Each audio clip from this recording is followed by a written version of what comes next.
Hi, my name's Louise Weston. I'm a managing psychologist with Pearn Condola. I specialise in both diversity and leadership development, and I'm particularly interested in how we identify and develop diverse talent and what gets in the way of that.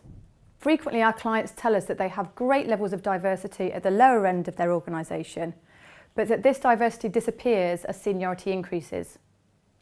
So what's happening and what becomes of diverse talent? And most importantly, what can we do about it?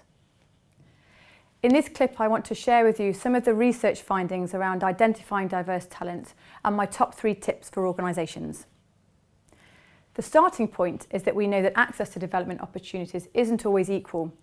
The research highlights this as being a particular issue for BAME and part-time workers. And a huge part of this is who gets identified as talent in the first place. So how does bias impact on the identification of talent? Well, it impacts in 2 ways. Firstly, it impacts on the way in which we define talent, and secondly, it impacts on the way in which we assess it. So what can we do? Here are my top tips for organisations looking to increase the diversity of their talent pipeline. Number 1, ensure the way in which you define job performance is objective, clear and free from bias. Now clearly when we're identifying talent, one of the primary areas we look at is performance, and there's a risk of bias here, particularly related to gendered language. Those words that align closely with male or female stereotypes, such as gravitas for men and caring for women. We know from the research that men receive higher ratings on jobs defined in masculine terms, for example, planning and executing projects, and women receive higher ratings on jobs defined in feminine terms, things like team building and communication. So the language used in defining jobs can introduce bias into assessment. So, review your job descriptions not only for clarity and objectivity, but also for examples of gendered language. Number 2, have a clear definition of potential.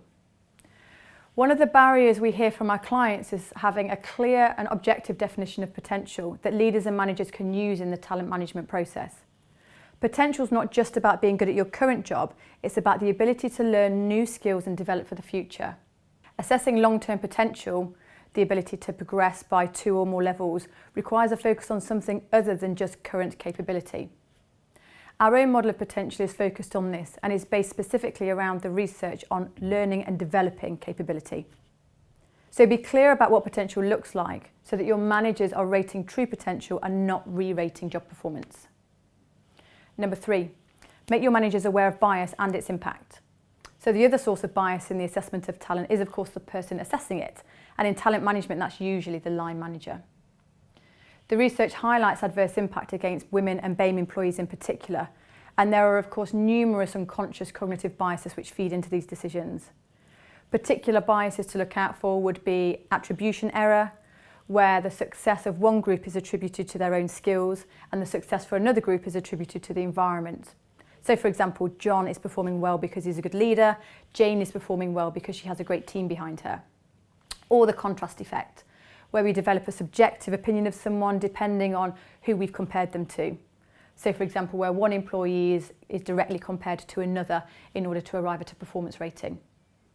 Or confirmation bias, where we see what we expect to see rather than what's there in reality.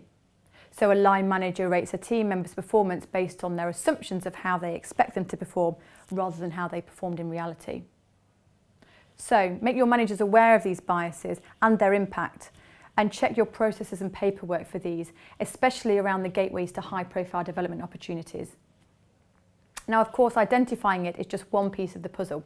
Bias impacts in many more areas, including how and what feedback we give to develop people, how we mentor and sponsor key talent, and even how we construct and run development centres for high potential talent.